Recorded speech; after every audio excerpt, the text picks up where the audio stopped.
प्यारे बच्चों नमस्कार।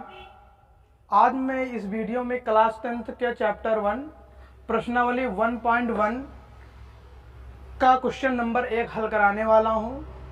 आप सभी वीडियो के आखिरी तक बने रहें। वीडियो की शुरुआत करता हूं। प्रश्न नंबर 1, निम्नलिखित संख्याओं का एचसीएफ ज्ञात करने के लिए यूक्लिड विभाजन एल्गोरिथम का प्रयोग कीजिए।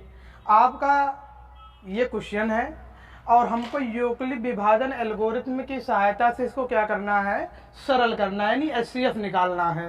तो अब इसमें आपका दो धनात्मक पूर्णांक है, तो हम इसको मान लेते हैं ए, हम इसको मान लिए बी। अब इसमें ए हमारा है बड़ा, ए बड़ा है बी से, तो अब हम इसको विभाजन करते हैं। 135 225, जो छोटी संख्या होती है, छोटी संख्या से हम बड़ी संख्या में क्या करते हैं, भाग करते हैं। तो अब इस 135 का टेबल पढ़ेंगे कि 225 से ज़्यादा जाए ना, तो 135 कन्नम 135 दूना हमारा हो जाएगा 270 हो जाएगा। तो ये 270 से कम है, तो हम इसीलिए इसको एक बार लेकर जाएंगे। तो यहाँ 135 कन्नम 135 हो जाएगा। अब हम इसको घटाएंगे,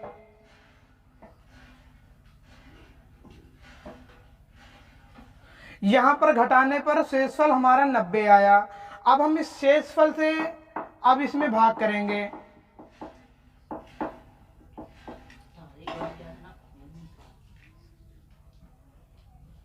अब 90 का पहाड़ा पढ़ेंगे और 90 का टेबल पढ़ेंगे कि 135 से ज़्यादा जाए ना, तो 90 कन्नम 90 हो जाए, 90 दूना हमारा 180 हो जाएगा। तो हम 180 जो है 135 से ज़्यादा चला जाएगा, तो हम एक बार लेकर जाएंगे। 90 कन्नम 90 हो जाएगा हमारा शेषफल इसमें 45 आ गया। अब इस शेषफल से क्या करेंगे, फिर हम इसमें 90 में भाग देंगे। अब ये 45 दूना हमारा 90 हो जाएगा। अब यहाँ शेषफल हमारा 0 आ गया। ये हमारा इन दोनों धनात्मक संख्याओं का विभाजन किया यहाँ पर। तो सवाल में ये कह रहा है यूक्लिड विभाजन एल्गोरिथम के द्वारा एचसीएफ ज्ञात करना है। तो यूक्लिड विभाजन एल्गोरिथम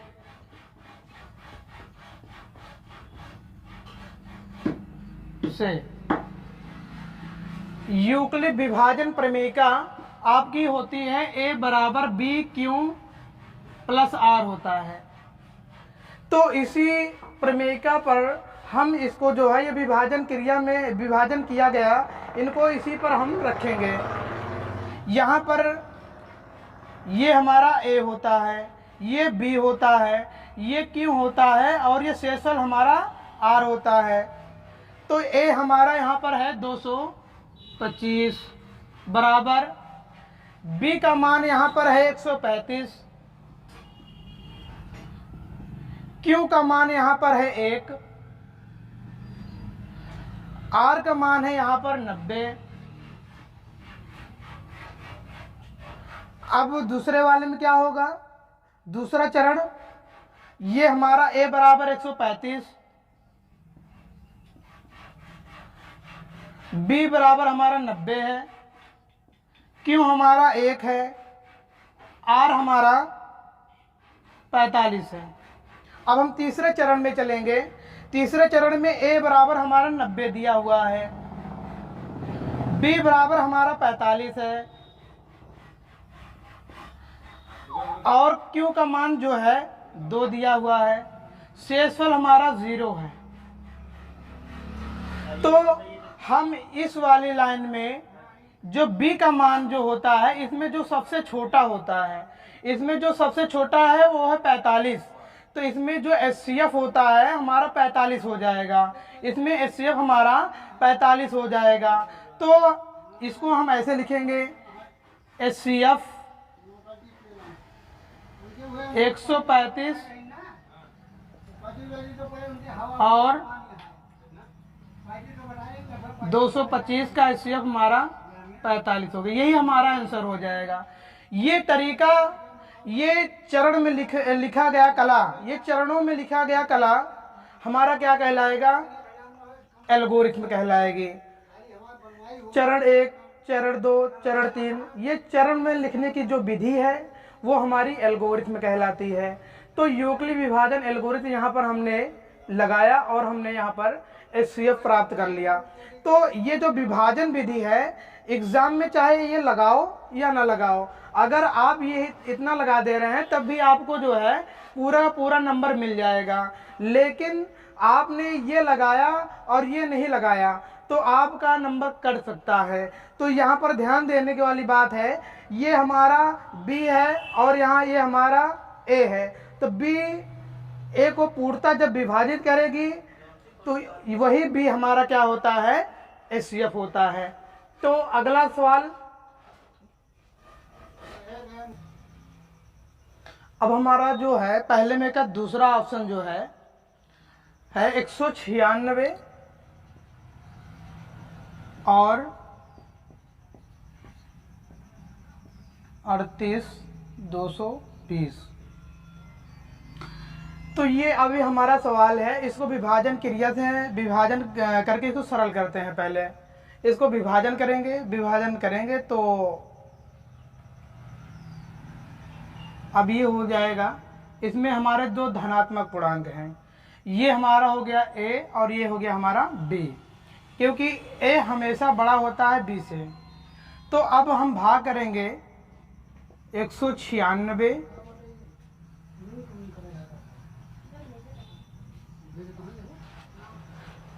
अब हम 196 का टेबल पढ़ेंगे। पहली बात तो ये, इसमें अंकों को देखिए 1 2 3, तो 3 अंक इसमें भी ले लीजिए, क्योंकि इसका टेबल पढ़ना थोड़ा कठिन होगा आपके लिए। तो हम क्या करेंगे, 196, जैसे इसमें 3 अंक है, 3 अंक इस पे ले लेंगे। अब 196 का टेबल पढ़ेंगे कि 382 से ज़्यादा ना जाए। तो आप जो है अगर 2 बार पढ़ें तो ज़्यादा चला जा रहा है, एक ही बार पढ़िए आप।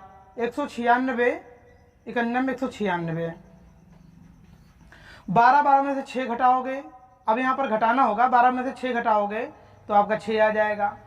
अब यहाँ पर बचा आपका 17 में से 9 घटाओगे तो 8 आ जाएगा, और यहाँ पर आपका 1 आ जाएगा। अब अगली संख्या जो है हमारी 2 उतर जाएगी। अब 196 का टेबल पढ़ना होगा कि 1862 से ज़्यादा जाए ना, तो हमको यहाँ पर 9 बार पढ़ना होगा। गुणा करके देख लेना, तो 9 बार पढ़ूंगा तो ये हो जाएगा 9 6 54, 500, 9 9 81, 81 5 86, 9 1 9, 9 8 17। अब इसको घटाना होगा, 12 में से 4 घटाओगे तो 8 आ जाएगा।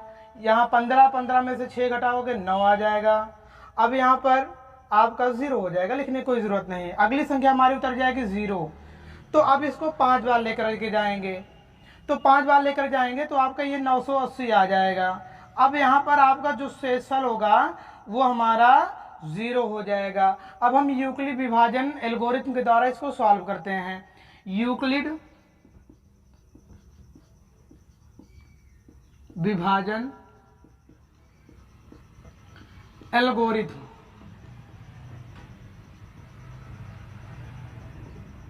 से यहाँ आपका A बराबर B क्यों प्लस R होता है। यहाँ पर A का मान है आपका 38,220 बराबर B का मान है 196, Q का मान है 195, यहाँ R का मान क्या है 0 है।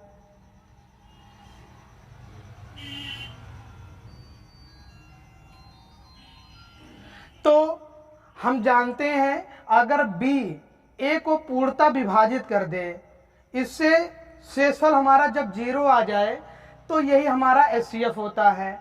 तो यहाँ पर 196 ही हमारा क्या हो जाएगा, HCF हो जाएगा। तो HCF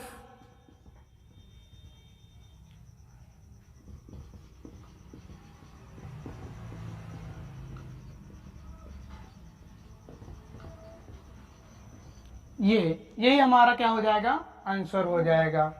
अब सवाल नंबर पहला का तीसरा ऑप्शन। अब ये ऑप्शन तीसरा सवाल देखिए, इसमें हमारे जो दो धनात्मक पूर्णांक हैं, ये हमारा हो जाएगा ए, ये हमारा हो जाएगा बी, जिसमें ए हमारा बड़ा है बी से। तो हम छोटे वाले से बड़े वालों को भाग करेंगे। यहाँ पर हमारा 255 से हम भाग करेंगे 867 में। जब इसको भाग करेंगे तो हम 3 बार लेकर के जाएंगे, तब यहाँ पर आ जाएगा 3 पचे 15, 3 पचे 15, 16, 3 दूनी 6, 6 7 हो जाएगा। घटाएंगे हम इसको, ये हमारा हो जाएगा 2, 0, 1 हो जाएगा, 102 हो जाएगा। अब इस शेषफल से हम इसमें भाग करेंगे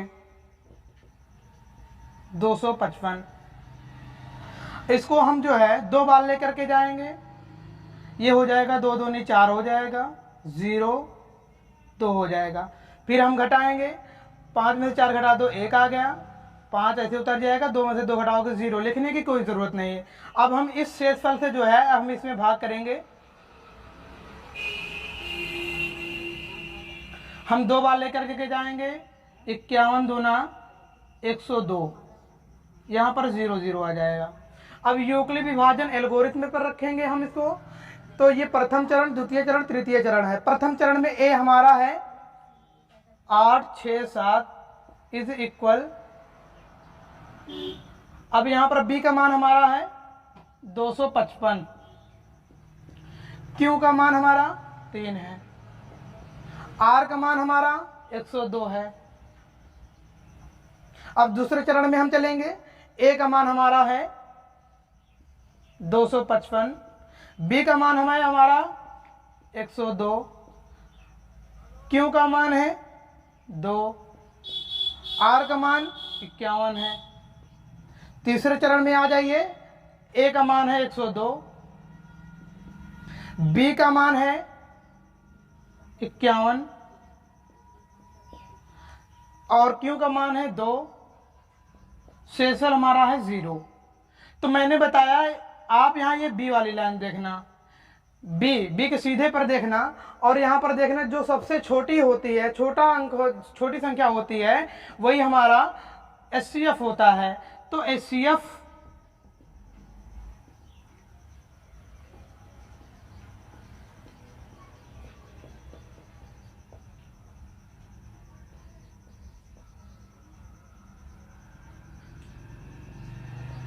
ये हो जाएगा 51, ये हमारा आंसर हो जाएगा। तो उम्मीद करते हैं क्वेश्चन नंबर पहला आपको समझ में आया होगा। अब यहाँ पर प्रश्न आपका दूसरा है, क्वेश्चन नंबर दूसरा है। ये कह रहा है दर्शाइए कि कोई भी धनात्मक विषम पूर्णांक 6q+1 या 6q+3 या 6q+5 के रूप का होता है, जहां q कोई पूर्णांक है, जहां q कोई पूर्णांक है। तो आपको पूर्णांक बताया गया था कि जैसे q कोई पूर्णांक है तो q बराबर हमने आपको बताया था कि धनात्मक पूर्णांक, ठीक है। तो q पूर्णांक है, तो पूर्णांक मैंने बताया था भाई आपको ऐसे नंबर लाइन लेकर के बताया था वीडियो में। तो इधर आपका धनात्मक पूर्णांक होता है, 1 हो गया, 2, 3,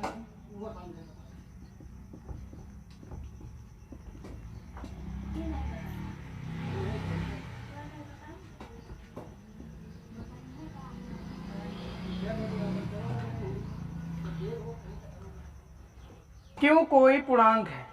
तो आपको बताया गया था कि पूर्णांक जो होता है हमारा, ये धनात्मक पूर्णांक होता है, एक ऋणात्मक पूर्णांक होता है।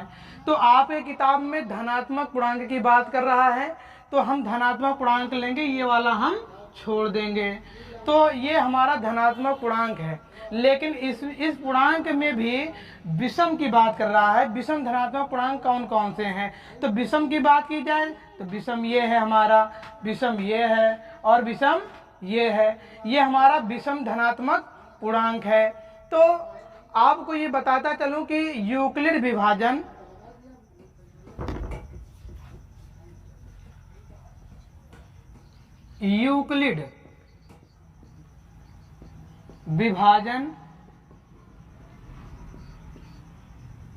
प्रमेयिका से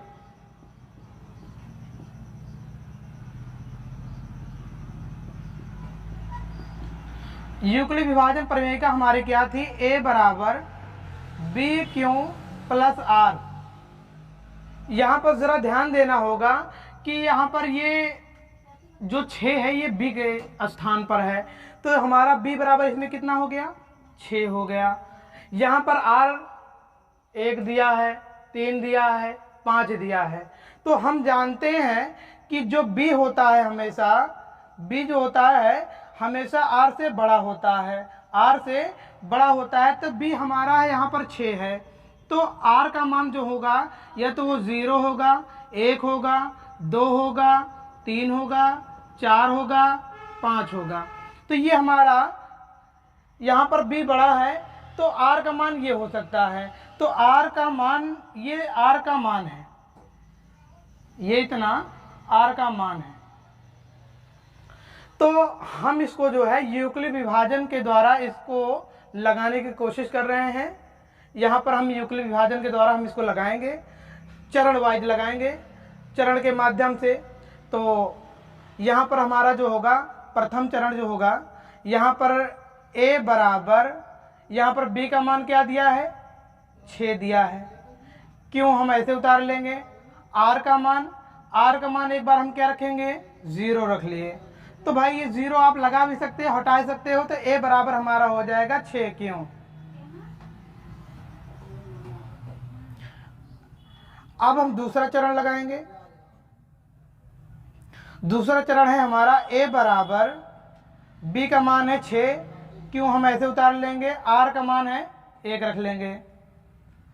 यह हमारा दूसरा चरण हो गया। a बराबर 6 क्यों प्लस 2 रख लेंगे। हम क्रमानुसार इसी तरह लिखते चले जाएंगे। जो चौथा चरण होगा हमारा वो होगा a बराबर 6 क्यों प्लस 3 हो जाएगा। अब हमारा जो है पांचवा चरण जो होगा,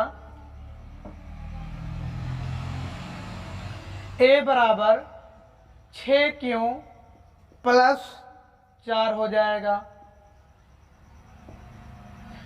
पांचवा चरण जो होगा हमारा, पांचवा हो गया, छठवां चरण जो होगा वो हमारा हो जाएगा a बराबर 6 क्यों प्लस 5 हो जाएगा। हमने यहाँ पर देखा कि भाई b जो है हमेशा r से बड़ा होता है, तो r का मान 6 से, r का मान जो भी होगा वो 6 से क्या होना चाहिए, छोटा होना चाहिए।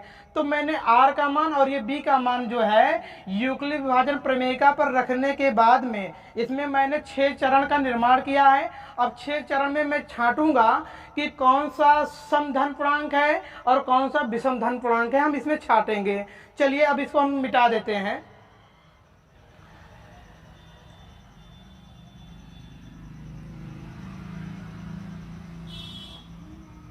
यहाँ पर लिख लेते हैं, मिटाएंगे नहीं, सम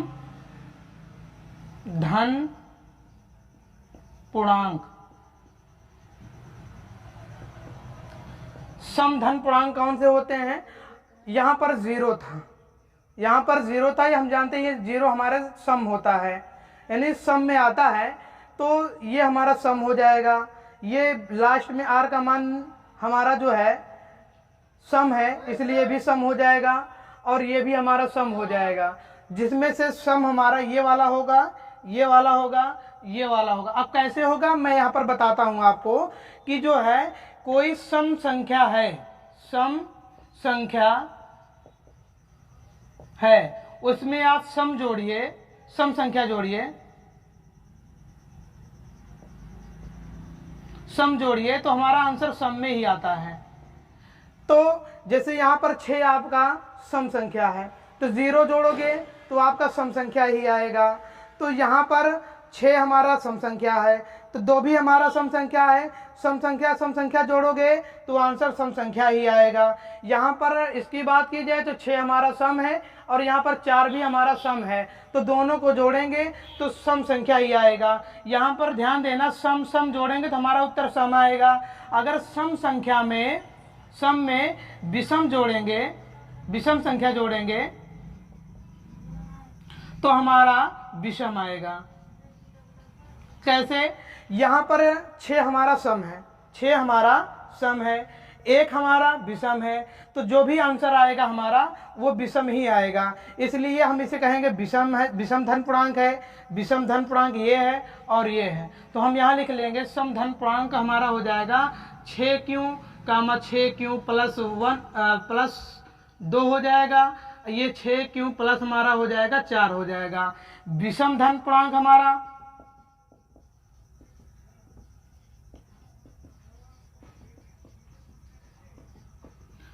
ये हमारा हो जाएगा 6q प्लस 1, 6q प्लस 3 होगा और 6q प्लस 5 हो जाएगा। तो ये हमारा विषम धन पूर्णांक है। तो किताब में ये आपका जो विषम धन पूर्णांक दिया एक मतलब ये पहले से दे रखा है, तो आपको ये बताना है ये जो इसमें दे रखा है क्या ये वाकई में ये सही लिखा हुआ है, ये क्या विषम धन पूर्णांक के रूप में होता है। तो आप ये कहेंगे हाँ ये विषम धन पूर्णांक के रूप में है, तो लास्ट में आप उत्तर यहाँ पर लिख लेंगे कि 6q प्लस 1 या 6q प्लस 3 या 6q प्लस 5 एक विषम धनात्मक पूर्णांक का रूप होता है। इतना